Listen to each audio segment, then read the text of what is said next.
Good evening, ladies and gentlemen. Well, welcome to tonight's Cabinet meeting. It's the 18th of March. We've got quite a busy agenda this evening. We have got some items which are going to be heard without the press and public, but we'll announce those as we get to them on the agenda, and they're towards the end of the agenda. So without further ado, can we have a note of any apologies from this evening? Thank you, Chair. We've got apologies from Councillor Davenport-Ray. Thank you very much. Okay, well, we've got the first item is the minutes from when we met on the 11th of February. They've already been circulated. Does anybody have any questions or amends or issues that we need to pick up? If not, can I have a show of hands so that I can sign them as a true record of the meeting? Thank you very much. Thank you. In which case, then we move swiftly on to item 2, which is members' interest. Does anybody have any interest that they need to declare this evening? No? Okay, thank you very much. God, we're moving through the agenda rapidly. Item 3, the Corporate Performance Report 2025 Quarter 3. And I think this might be Councillor Ferguson, because you don't have Councillor Davenport-Ray at your elbow this evening. Can I hand across to you? It's usually me anyway. Happy to do this one. This is rather an unusual report because of the budget setting. We took this to ONS later than we would have normally, because I think ONS was focused on scrutinising the budget, and so instead of coming to what would have been probably the February meeting or the January meeting, we're seeing it now. This is the corporate performance report up until December last year, and as we reach March, December seems quite a long time ago, almost at the end of this quarter, and we'll be bringing the next edition back to you. So it's worth treating it with those caveats, but it's also worth going through and basically what ONS asked for was exception reporting to. So quite often I spend time talking about all the fantastic achievements and how we're overachieving, but this time I spent my time talking to ONS about some of the red flags that we have currently, and the two that I think were worth discussing the most is the ongoing issue with DFGs, which I think we all accept we need to do a better job of. That's been read for a year. I think a year ago I raised that in front of ONS, and they agreed to put together a working task and finish group to look into that and help look into that. And I think that group, it's been delayed. It's only started meeting, but I think that there is that momentum we need now to try and get those figures down. So I think officers are on top of it, and also the task and finish group is starting to meet now. So hopefully we'll see some real impact, because it's a year's too long when each one of those cases that are delayed affects people's lives. Councillor Jennings asked for actually some different statistics, because I think the statistics, although comprehensive, are quite generic. So would have better context if we had the number of outstanding DFG grants outstanding. So I'm optimistic that in the next couple of months or so we'll start to make an impact into that, which for me is one of the most important deficiencies in what we're doing at the moment, and it's in my portfolio area, so I take personal responsibility for that. The other issue, I mean, it's not necessarily an issue, but there's an expected, I think, decline in some of the statistics related to waste, which I think some of those were expected due to the garden bin subscription service, some of which are recovering and will recover as soon as we introduce food waste collections, but some of them are also unintended consequences. So there's been a decline in our performance in terms of the number of missed bins, which looks quite severe if you look at compare it to previous year statistics. But of course, compared to almost any other authority, we still do a fantastic job of not missing bins. And inevitably, there was going to be some changes when you have a big logistical change like that. And I think Neil Sloper did a good job of explaining that as well. Also some questions from ONS about our performance on fly tipping as well, and basically I had to say what a great job I think that our enforcement team does in making sure that fly tips are cleaned up. Well, no, they do a good job in trying to investigate fly tips. The ops team do a fantastic job in cleaning up fly tips, and sometimes there's a conflict between those two things, because the enforcement team or the corporate safety team will want to have a look and try and investigate and try and get prosecutions, and whereas residents want to see incidents of fly tipping cleaned up, and sometimes those two teams are at odds with each other, but it's all born for trying to do a fantastic job. And so, other than that, I think the performance is really good. Some of the kind of big corporate plan items are hitting amber, but those things aren't necessarily linear in the way we tackle them, and so we do them, sometimes down. Lots of them are affected. The ones that are amber and a couple are red are basically affected by staffing issues, which are going to be resolved. So I think in general it's a really good report, and I'm happy to take any questions. Thank you very much, Councillor Ferguson. Councillor Taylor, and then Councillor Mickleborough. Thank you, Chair. I just wanted to add to Councillor Ferguson's comments on missed bins.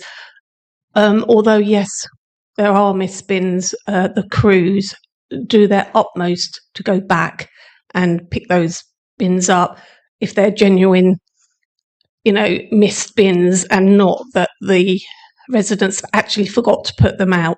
They will do their utmost to go back. And also we've got to take into consideration that Cambridgeshire County Council, they need to shut roads, and we cannot get through when the roads are closed. And again, the crew will go back and do their utmost to go and pick those bins up, even though the roads are closed. And if you'll indulge me, Councillor Mickleborough, just before I bring you in, I hope I'm not going to say the same thing that you might have said. We actually saw a live case of that today, because there was brilliant communication back from our team about a number of roads where I am that couldn't be collected because, in fact, there's resurfacing happening with the County Council. So we got that message out. Residents know that they're going back because it just happened to be they coincided in the same street at the same time. So the crews are going back. The message was communicated with residents, and it was well received because they understood that there was just a logistical challenge of two people needing to do work in the same place at the same time. So there are sometimes very good reasons, but the communication, I have to say, was excellent. Councillor Mickleborough. I was the road next to mine, actually, this morning. Came out and thinking, oh, look, they're all coned off. For the benefit of the watching audience, the acronym DFG, perhaps you could expand on that. It's disability facilities grants. It's to allow people with disabilities to stay in their home. It's not something that we have direct control of. We're one of several agencies that are involved. One of the big ones is Places for People, who control most of our social housing, and there's quite a big overlap between those. And so sometimes we have a big issue. It has been a big issue trying to get work signed off by them. We've raised that. That was a problem we thought we'd solved a year ago, but it still seems to be a problem now. It's difficult sometimes working with partners, especially in the commercial space, and I think I'd like to use as much leverage as possible into getting them to do the right thing, because I think they have a more than equal responsibility for making sure that their residents are able to live safely in their own homes. And so that's one of the issues. There's also the Cambridgeshire Home Improvement Agency, I think they're called, which is kind of almost like a shared service with other councils who also, are involved in signing off the work. So it's a complicated process, which is why we wanted to get task and finish group in place, because it's easy to hand wave away and say, it's not our responsibility. But we want to find all the points in which we can influence the process and do a better job for residents, because it's been read for far too long. Thank you very much. Councillor Sanderson, and then Councillor Taylor. Thank you, Chair. Just on the DFG issue there, as Councillor Ferguson said, it's obviously taken a while just to get things moving with the task and finish group. And without predetermining what the conclusions they may reach, is the idea that we might look at not just how we do the scheme better. As Councillor Ferguson said, it's not actually directly our responsibility, but we'll be looking at the amount of money that we put into the schemes, because obviously there's a limit at the moment. But building inflation, as we know, has been high and has gone up quite a lot. So is that perhaps a bit premature as a question, or is that something we should be mindful of? Councillor Ferguson. It's something that's worth considering, but I think it's a bit premature. I think we need to find out what's going wrong with this process and then work out what we do. But I'm always, if we can afford it, happy to try and divert more resources to solving that problem in particular. Thank you. Councillor Taylor. Thank you, Chair. Putting the task and finish group or working group aside, and it's very important that they get a great outcome for the disability facility grants. Are our officers still making progress with Places for People? I mean, you can't just wait for a task and finish group. Are we still progressing with Places for People as well? Have we seen any kind of movement, any outcome? Because at the end of the day, this is grants. The money's there. And you know, we need to get this moving forward regardless. The money's there, the funding's there. Let's use it for our residents. So the issue isn't only Places of People. I wouldn't want to give you that impression. There's other moving parts in this at all. Of course, there's private contractors who end up doing some of the work sometimes, and also the residents themselves who, you know, they're having these changes made to their homes and can have, you know, like you would be if you're having changes to your home, can be quite demanding, and that can also be a delay. So getting the work signed off in general is an issue. The Places for People thing has been a reoccurring theme. Perhaps that's a question for officers to ask, but I'm assured that it's in hand and they're taking it very seriously, as they have been for many, many months. Thank you, Councillor Ferguson. Are there any other comments or questions? In which case, can I just thank you for the openness and transparency in which you present the reports, both to overview and scrutiny, and when you come back here. You know, lots of people would focus on all the positives rather than being really clear about the things where we've still got progress to make. And I think that's a reflection about how we're working and also how open we are at working with our officer colleagues. There's sometimes some less comfortable things because we wish everything was working at the pace we'd like, but actually some things genuinely don't come on stream till later, and some things are just jolly difficult to get moving in quite the way we'd always like them to. So can I just thank you for that and thank officers for their hard work and determination. And I've wanted some more comments, so can I just say that I don't want to give the impression that we're trying to blame everybody else. Ultimately, this is my portfolio responsibility, and I'm taking it seriously, which is why I sometimes get grumpy about it in meetings, because, you know, I have to try and influence lots of moving parts, and I think we all need to do a better job, especially me, in solving this problem. Thank you. And Councillor Taylor? Sorry, I've highlighted some other things here, so if you would indulge me, Chair. So 4.9, unless are you carrying on with comments from overview scrutiny, because I just want to pick up on 4.9. It was noted following a question from Councillor Terry relating to the progress on parking enforcement that the council had been in touch with 3 district MPs. And they were supportive of the council and sympathetic. I'm just thinking that that is incorrect, because what we did was we actually wrote, the CEO wrote to the parliamentary Under Secretary of State, which was Lillian Greenwood. She is the Minister for Futures of Roads. So I just want to make sure that that is my recollection, that we did not write to the 3. So, I mean, it's got MPs, Member of Parliaments, but we didn't. We wrote to the Secretary of Understate. So just want us to make sure that that is correct.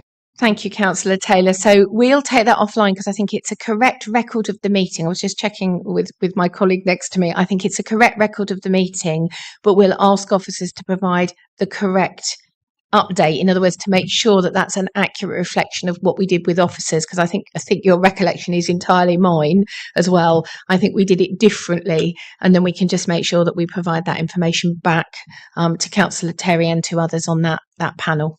Thank you. And she's got one more. So sorry. 4.6. Okay. Councillor Pickering expressed concerns that the amber status of P134 was being reported within the council's performance metrics, but the delays were outside of the council's controls. The panel heard that this was CPCA project, which would help fulfil and identify needs for further education provision in St Neots, and that the project was included within the report as it aligned to the council's corporate plan values. Not disputing that, but I'm just trying to understand that actually they've had their feasibility. So I'm just trying to understand where that's going. Should it not be signed off because the feasibility has been done and we've had sight of it? I'm not sure if overview scrutiny have. So one of the difficulties in presenting this paper is I'm not an expert on all matters of the council, but luckily at ONS, Councillor Wakeford was in the audience and helpfully jumped in to save me, and so maybe he would be the better I person think to you might answer be this about to question. do it again. Unless the mics conspire against me. Yes, so the feasibility work absolutely has happened and finished. You're absolutely right, Councillor Taylor. But I think we're not merely interested in the feasibility; we're interested in getting something done. And the feasibility was the necessary step, but not sufficient step for progress on that. The feasibility study, as I summarised as well as Councillor Ferguson says to the scrutiny panel, identified that the sort of one of the original ideas, most straightforwardly, of building an enormous new FE college in the middle of St Neots wasn't something that there was support for the feasibility of, frankly, from any stakeholders, and that would be not the best way of trying to tackle the skills cold spot at FE level in terms of FE provision in St Neots. But it absolutely did identify that it was entirely feasible for us to progress with improving the FE provision in the area and in the other cold spot across Cambridgeshire and Peterborough in East Cambs. And so we have done a capital funding round. We invited expressions of interest from providers and were pleasantly surprised with the number of providers who came forward. As a sort of backup, we invited providers to come forward with ideas that might be sort of more general across Cambridgeshire and Peterborough, but supporting St Neots and East Cambs as part of that. But in fact, we got a substantial number as well that were dedicated to both St Neots and East Cambs. So we took up the expressions of interest. So there's now a process of formal kind of bidding going on there. This is still watch this space, but there's a lot of work going on there. When I say we, I am talking about us through and with the combined authority, because as you rightly said, this isn't Huntingdon District Council. This isn't us controlling it. It's us doing our enabling and influencing work externally. But luckily, we get on well with colleagues based upstairs here. So I hope that's helpful. In short, it's a really important piece of work. There is stuff happening on it. I'm looking forward to decisions being made around bids. I'm sure residents will be interested in learning about that in due course, but we're not quite there yet. Thank you, Councillor Taylor. Thank you, Chair. That is really good news, but I'm not privy to that information. But what I would like to put on your radar, Councillor Wakeford, that if these progress, that it's not that St Neots residents go out of St Neots, it's that the providers come into St Neots to provide for our residents. We don't want our residents going outside. It defeats the whole object. Thank you. And Councillor. Yes. Yeah, so absolutely, it's about making FE provision as accessible as possible, because it's perfectly accessible if you have the means of transport and the time to do that, and the financial resources to enable it to go somewhere else if you live in St Neots. But that's not the point. We're interested in making it easier for people to access training in all sorts of ways, including in person, including virtually, including in a blended way, including jointly with local employers, and there are all sorts of really exciting expressions of interest that came through the process on that. I think the particular challenge as to why it's picked up in scrutiny was the question of kind of why is this on our radar and work plans as it's not our project, and the sort of straight answer to that is, well, it's not our project, but it's really important to us, yes, it's not in our control entirely, but we do wish to be held to account on our work to try and influence it and make it happen. Thank you, Councillor Wakeford. And Councillor Taylor, I was just reminding myself that I hadn't imagined, because I've prepped for tomorrow's combined authority meeting. It's actually in the minutes of the meeting on page 9 that summarises that. And it does say that one Councillor Wakeford was there, because I think you were representing us, because in my absence. But certainly we'll make sure that you get updates, particularly on that item, because it will come through the Combined Authority Board, and you may not necessarily have read all of those papers, because quite frankly, there's a lot to read with our own papers without reading those on top. But we'll try and make sure that you and colleagues and residents in St Neots have the regular updates. Thank you. That was a rich set of questions. Thank you.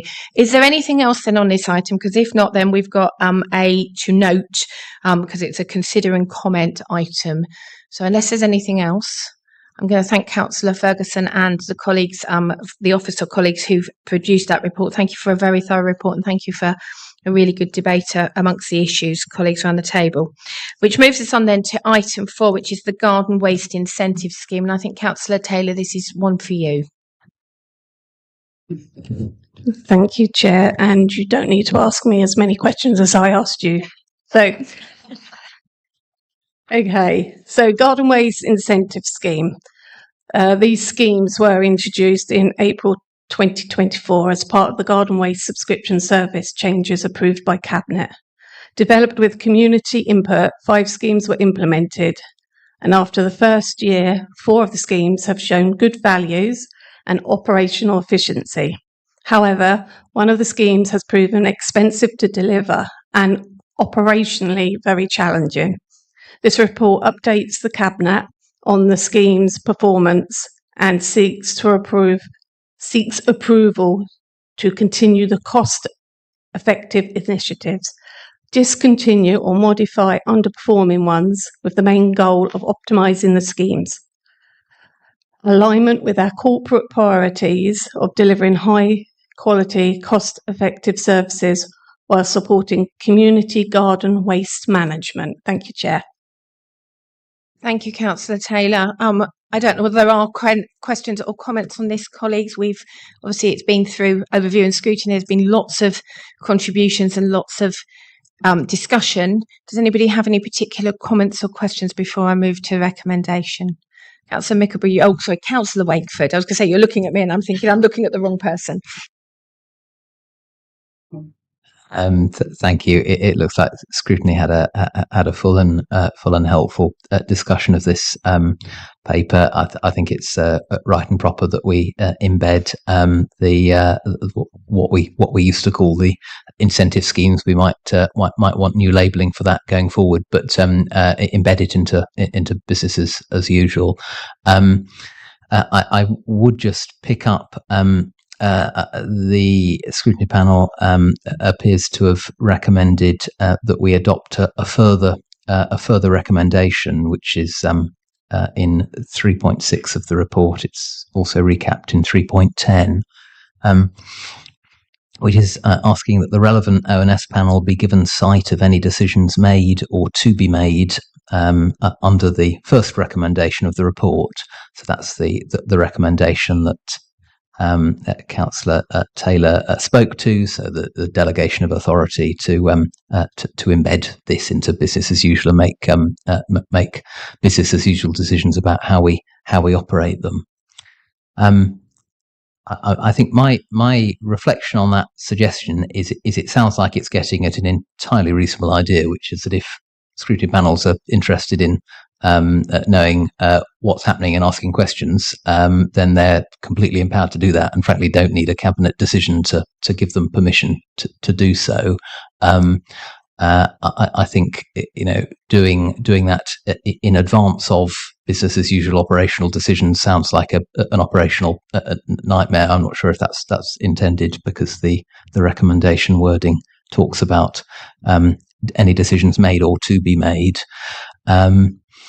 But I think, moreover, as we make decisions about changing our waste operation and iterative improvements to that, I don't think it's only ONS who we want to be telling. I think it's all members that we need to be keeping briefed about what's happening and changes that take place. So I see the recommendation as getting at a reasonable idea. I think the particular wording isn't something I'd be minded for us to adopt, but I would be keen that we reassure the scrutiny panel they can that they can raise questions as they see fit, and that we will keep members appraised, not only members on the ONS panels, or keep members appraised about what we're doing on this. So I don't know if Councillor Taylor or colleagues wish to comment on that, but that's certainly my take. Thank you. I'll go to Councillor Taylor and then Councillor Sanders. Thank you, Chair. I understand the reason for the recommendation for overview and scrutiny to get sight of anything that changes within the waste initiatives. But what we've got to understand is that this is now business as usual. The waste initiatives are discretionary; they are not a statutory duty. So it's as Councillor Wakeford just spoke about. Though, it's the same as when we have our binge changing dates at Christmases, at bank holidays. Absolutely, we need to inform our residents, and that's what we do in the way of bin hangers and any other way that we can.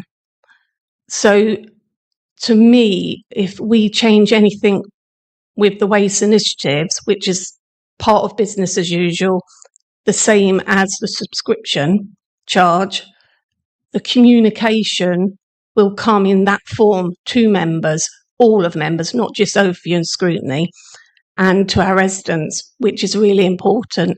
And this is what this report about. Absolutely, it's gone to overview and scrutiny because this is our first sort of go at this initiative that wasn't it. We always said it was a trial, that we didn't know whether it worked. We've given it a go, and this is what I said in overview and scrutiny. Let's give things a go. We don't know if things work unless we give them a go. We've given it a go. This particular item of the initiatives, Saturday freighters, after the review by officers, it's not going to work. And my worry is that we will have that reputational damage if we can't deliver that service to our residents. But in place, what we're offering is those 10 community bins, if towns and parishes would like to take that up. And I personally think that is a much better alternative because it's something that residents can visit every single day instead of once every 4 weeks, which is the Saturday freighters used to give us.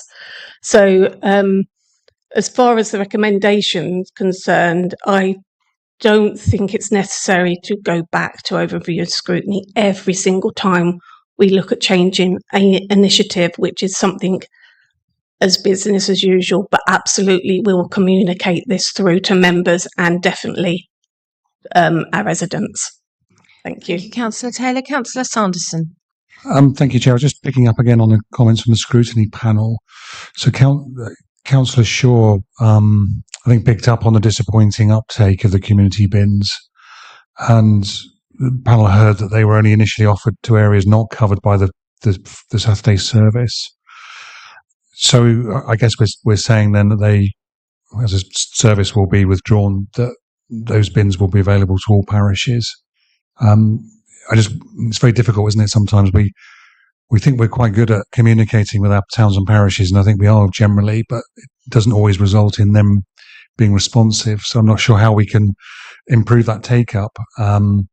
So it sounds like a good service, as Councillor Taylor said. It'll be obviously probably easier to use than the freighters. So I just wonder if you've got any thoughts about how we feed that back and how we can help towns and parishes find the locations for those bins. Thank you. I'm happy. I was going to say, would you like to pick that up? Because if not, I'm happy to pick up some of the comms in terms of the leader's role. But I'll come back to Councillor Taylor first. Yeah.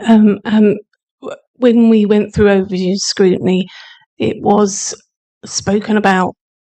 There was one particular parish that had really embraced it, and they've been able to get, I don't know if it's one of their councillors, town councillors, on board, and they organise it all and make sure everything's kept in order. But I don't think it's going to be too onerous for towns and parishes just to keep a check. Waste minimisation, there's an email address, and they will work with towns and parishes to make sure that the community bin solution will work. And it's up to 10 bins. They don't have to have 10 bins. If they've got space for 2 bins, 3 bins, that's fine. So it's just got to be a convenient place that the crews in the freighters can come and pick it up. So it's got to be accessible.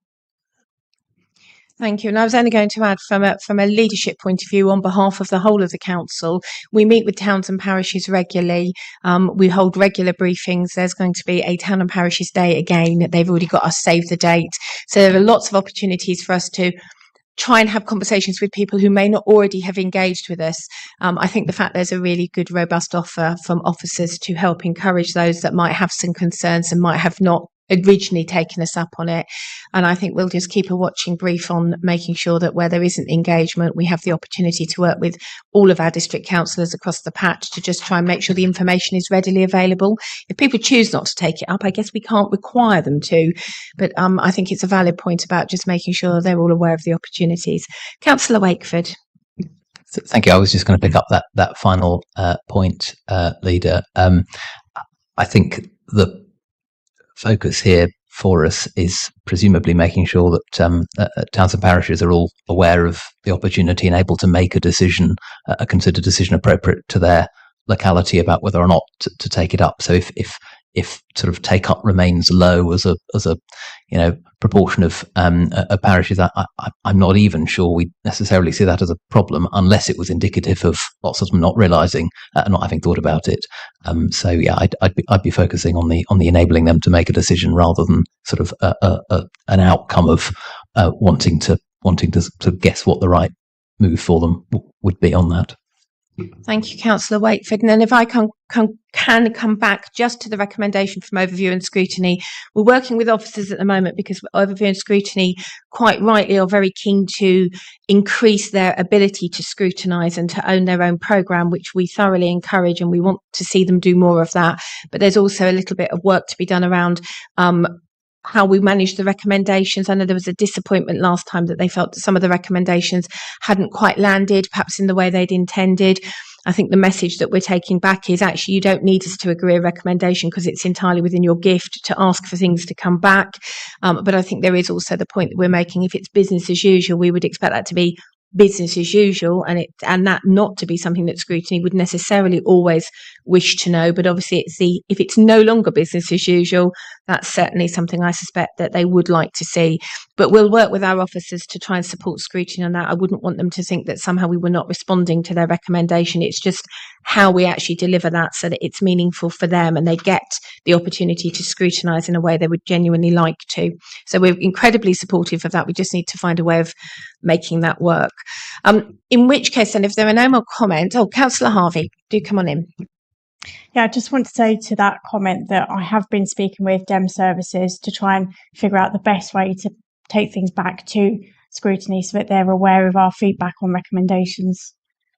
Thank you. And I think that's really important. And equally, we've also talked then about the reports that come to Cabinet so that actually recommendations from Scrutiny are front and centre. So they're very easy to pick out of our reports. So that again, we close the loop and then we close the feedback loop back to Scrutiny. So we are working on it. Thank you for that reminder. In which case then we have before us a recommendation tonight to delegate the authority to the Corporate Director of Place and Corporate Director of Finance and Resources, our 151 officer, in consultation with the Executive Councillor for Parks and Countryside, Waste and Street Scene, to embed the garden waste incentives into business as usual activity. This includes the authority to continue, discontinue or modify schemes as appropriate, and to develop and implement a resident communication plan regarding service changes. Can I have a proposer? Councillor Taylor, thank you very much. A seconder? Thank you, Councillor Harvey. Can I have a show of all hands of those in favour? Thank you very much. That's carried unanimously.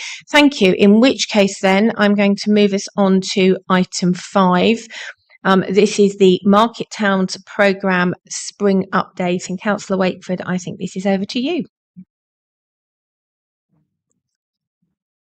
Thank you. First thing to say is there are no decisions to be taken or delegations being sought here. This is purely information provision, but this is a prominent area of our work, which is why we've retained the regular quarterly reporting through the last couple of years. Scrutiny are reflecting on the best way of providing information to them. We've said I've said on our behalf that we're happy to do this formally through the committee process for as long as they wish. They are reflecting on whether when decisions don't need to be taken, whether the use of more informal routes to keep members posted is appropriate to enable them to focus their agendas on other things. That's for them. But the opportunity of continuing to get these reports is certainly with them. I'm conscious some members around the table were at scrutiny and heard me go through this in greater detail. So if colleagues will forgive me, I won't seek to repeat that. But happy to focus on particular areas if helpful. Just to give the sort of briefest of canters through, if I may, the report starts with Ramsey, where we're finalising the pre-application engagement around the Great White project here, that would include pedestrianising some of the high street, some of the areas adjacent to the high street. And the next steps for us will be a formal planning application incorporating both the engagement input that we had from a few hundred residents of Ramsey and input from planning colleagues from the pre-app service. So continuing to have really helpful discussions with the town council and district members as well, who we're enormously grateful to for their assistance as well. So I'm really excited to see that move forward. In Huntingdon, I think the key thing to pick up is the Cromwell Museum have now acquired the additional property that we were supporting them with the purchase of. So the next steps there are for the town to safeguard the building because it's not in a good condition. We were able to help them identify its poor condition, though, through survey work, which was of assistance in negotiating a more realistic price for the building, which has helped our money go further by keeping the purchase cost down. This won't turn into expansion space overnight for the Cromwell Museum. There is an order of magnitude more money that would need to be invested in that, but through having the building, they are now in a position to seek external funding much more easily, including through Heritage Lottery, which they couldn't have done before they had a space to bid for money to renovate. So we're trying to unlock further work there. I have dwelt on that more than my promise of a brief canter would suggest. So much more briefly, digital screens we're rolling out through the spring. They've proved a bit more of a logistical headache to install in the optimum locations as opposed to just the easy locations where there's already power underground, for example. But those are happening over the coming weeks. The Shopfront grant scheme, which was us granting some money as part of, generally speaking, additional investment by store owners into regenerating their shop fronts to help themselves, but help the wider street scene, help the sort of appearance and attractiveness of our market towns, especially. But also then we expanded it district wide. That has now closed. Final completions of awarded grants are happening by the end of this month, and there are some stats in the paper we've promised that we'll update. The final stats when the scheme has completely finished, because some successful businesses are still building out their upgrades, so haven't claimed the money yet. And in St Neots, to close of our cantering through the relevant market towns, there's nothing specific to update around St Ives this quarter. In St Neots, I'm pleased to relay formally to Cabinet, though most colleagues are well aware, we have resolved the lease issues in terms of the use of the Priory Centre building with our leaseholder, the town council, post redevelopment of the Priory Centre, and we've got a confirmed contribution from the town council for the centre as well. So this is the element of the St Neots projects in which we are regenerating the Priory Centre to make it a better community building and space for the people of St Neots. So we've got clarity around use of the building and clarity around the funding contribution from the town, which is enormously welcome because it helps us achieve even more of the aspirations for that redevelopment, on top of the funding that we've put in as a district council through SIL, that was awarded by national government and through other routes. We now have the preferred contractor have started mobilisation work on the works on the building as well, and the contract will be finalised in the next couple of weeks, with, as I say, construction starting, for which mobilisation has already begun. Realistically, we are looking at a 12-month construction schedule on that. We'll have greater clarity around detailed timings once we have locked down the contract. And so we'll be doing further communications to residents and supporting the town to engage with users of the centre in particular to give them greater clarity at that point in the next couple of weeks.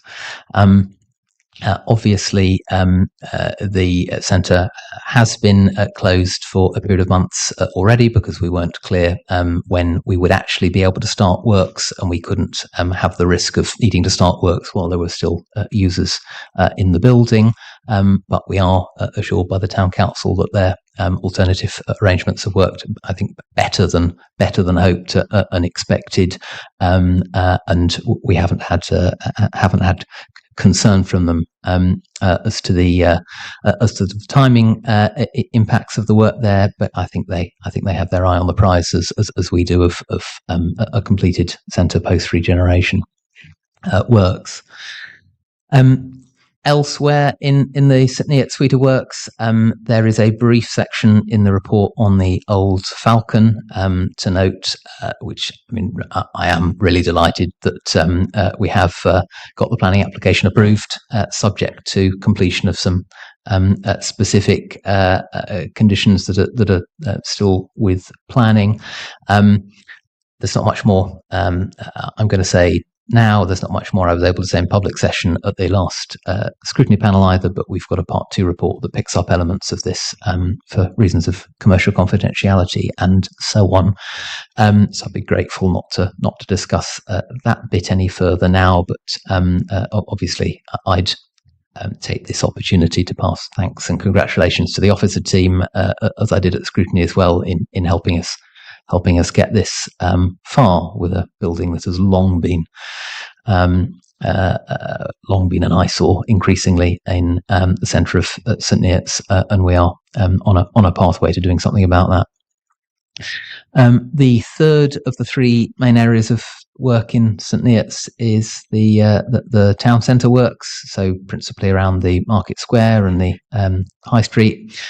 And surrounding roads. I think it is now. It's now on the home straight. We can see a lot of the square as it's going to look like when finished. I offered my view. Members at scrutiny suggested as well that they were actually really pleased with how it's looking. We are on track with the timescales previously reported to scrutiny and cabinet in December, namely completion by the end of April, and we're working with the town council to ensure that there's a programme of events to take advantage of the new square to herald its arrival, so to speak, slightly later into the spring as well. So there'll be further announcements about that. There are various other minor points, but I think I'll stop there, shall I? And colleagues can pick up with any questions. Thank you, Councillor Wakeford. It's a huge amount of work that is encapsulated in this report, and thank you, because even the quick counter, there's so much detail. Just for members of the public who are watching, the referral to a Part 2 is the item that is at number 6, which is where we will then move into a closed session because of aspects of commercial confidentiality. When the time is right in a process, things do come back into the public domain. So just in any case anybody's concerned that there may be things that they will not then see back in the public domain, when it is right and proper, things come back into the public domain, and we would expect some of these topics to return back to the table through normal due process. Councillor Ferguson, you're indicating. So I just wanted to say, it's fantastic to see all the stuff that's going on around the district, but just to comment on the St Neots works, I think that those of us in St Neots have faced a lot of negativity about the Market Square works. There seems to be not a good understanding that the works were always going to take 60 weeks. I think we're at about 62 or 63 weeks now, and we're close to completion. And I can really feel the change in the groundswell of opinion as people see the quality of the work and can imagine what the space is going to be like in the future. And it's just a really, really exciting time to be a St Neots resident and a St Neots councillor, because we're seeing a generational change. The argument before was that HTC only wants to spend money in Huntingdon. Well, that's not true, is it? Because we've got the Market Square is looking fantastic and will be finished, next month. We've got the Priory Centre coming, which will take time, but it's worth doing well, because I think we proved that with Market Square. We can deliver these things on time and do a good job of it. We've got the Riverside Park toilets. We've got the Riverside Park paths as well. Moore's Walk is being done as well. The Falcon is, finally tackling that problem, and not our doing, but also the town council is investing in the Oast House. And so it's a fantastic time, because as a council, you don't get to deliver on many projects that take a long time. So I'm really happy after all the negativity to see us delivering on this one. I want to thank you, Councillor Wakeford, because I think the St Neots councillors often take our frustrations out on you, but I think you're starting to prove us all wrong in our negativity too. So thank you very much, and a great job in negotiating the lease on the Priory Centre. I know that was quite tricky with the town council, as negotiations often are. So that's a fantastic hurdle to get over as well. So thank you very much.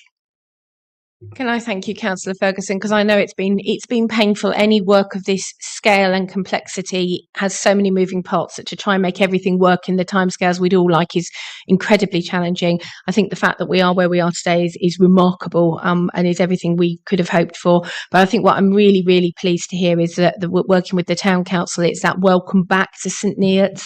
I know residents and businesses have had huge angst around some of the disruption that we've tried really, really hard to minimise.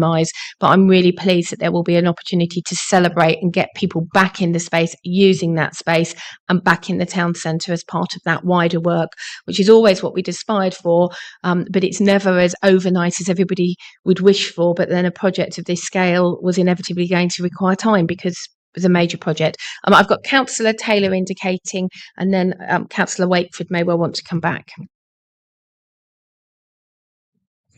Thank you, Chair. I just want to pick up on Cornwall Museum and the purchase of the 6 to 7 Market Square. I think this is something that, museums are not just for our residents, they're somewhere for our visitors to go as well. And the historic nature of Huntingdon, as well as our other market towns and rural settlements, is something that we should showcase for, residents and visitors alike. And I also just want to pick up on St Neots. I recently had an email from a resident asking, there is a misconception of the amount of money that has been spent on the square, that people are thinking that it's 15.1 million on the square alone. I obviously had to correct them and say, yeah, it wasn't just that. We've got the Priory Centre, the bridge, the resurfacing, and everything that's gone into it. Our highways have been resurfaced, our bridge roads been resurfaced, and currently the paving over the bridge is being resurfaced. And then, of course, you've got the Falcon as well, the old Falcon. Also, a resident picked up about, because they can see what a magnificent improvement the square is now, but it was blighted by litter. We, at the time, and I don't think they're in yet, we've got no litter bins, but they will be going back. I had to reassure the resident that the litter bins will be going back.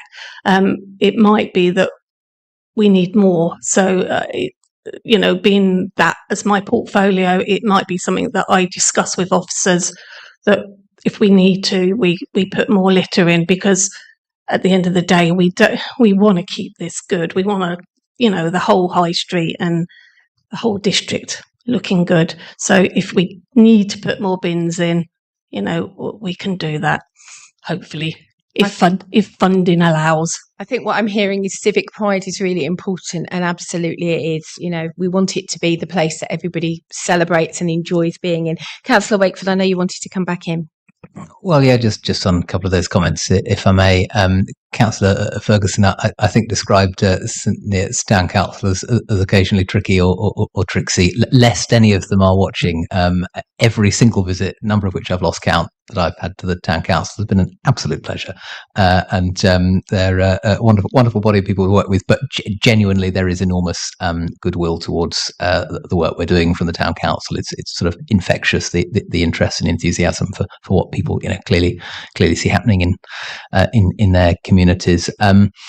Councillor Taylor is quite right to point out that even though we have a lot of the square visible now and people can see what it's going to look like, there are key bits that are not in yet or that are still changing. As the comments from scrutiny reflect, we had a particular discussion about the electrical box, which it does not have its wooden cladding on yet, and the seat backing onto it yet. So it's certainly not going to look as stark as it does now either.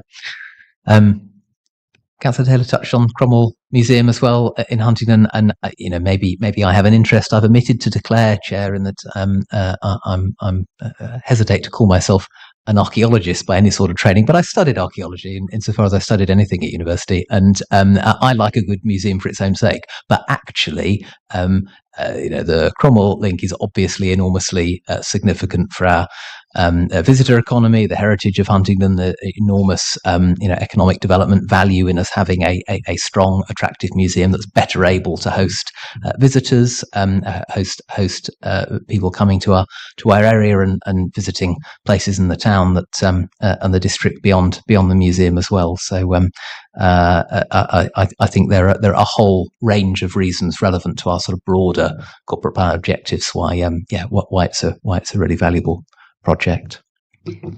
There were various bits of discussion at scrutiny set out in the report. Colleagues will have read. I've touched on one and alluded to a couple more.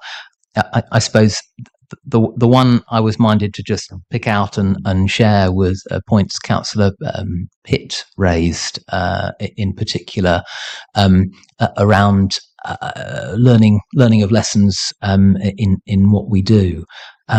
And I think the question was framed in terms of particular elements of the project, but that was an opportunity for Pam as lead officer and myself, and from memory I think officers from the top table as well chipping in to reassure members that actually the learning of lessons in what we do, reflection on how things have gone and what we can do differently, has been completely embedded as part of the governance process of all the elements of the Market Towns work. So I think there was originally a question about, when things are finished, will we do an exercise and look at them? Well, we're open to reflections with respect to any particular element of the work scrutiny want to undertake, but actually we're not waiting for that.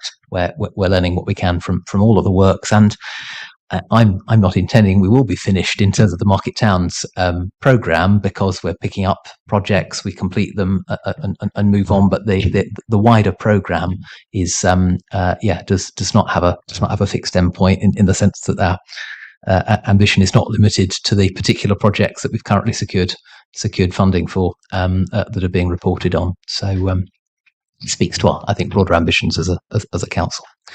I'll stop there. Thank you, Councillor Wakefield. I was going to say that will be music to the ears of the other market towns who are now looking on in envy and thinking, wow, there's some other things we might be interested in.